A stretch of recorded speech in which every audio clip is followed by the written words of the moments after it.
Hey everyone, welcome back to another episode of my TinkerCad Masterclass. Today I will show you how to use the ruler tool and what it's useful for. Okay, so I have these three houses, and I want to evenly space them apart. Now, I could do this by kind of going to every object and then trying to manually change it, but that can get super tedious super duper quickly. So, TinkerCad has this ruler tool. The way you do it is you go up here, click on it, pull it in, and then that kind of corner is where it'll have the ruler from. So now, it'll give you all these little boxes that you can then use to then select every single kind of measurement. So far, I want this to be 0 millimeters away, and that'll pull the object that I selected, which in that case was this one, to 0.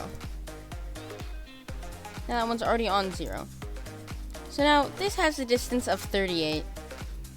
And I know that this, I can just check, oh, this is 20. This is 38. Another thing that you can do, you can select use midpoint to then change how it does the distances, or use endpoint. But then what you could do is you could dismiss the ruler, pull it in again, and say, oh, this distance is 18. I want that to be 10. Then dismiss it one more time, then pull it in there, and put it back onto 10. So now then, this is how that you can kind of change it to then make sure that you have the correct dimensions, and then you can just go back and check 20, 30, 60.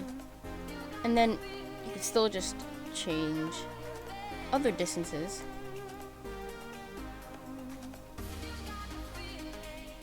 And this is a lot easier than trying to do it completely manually.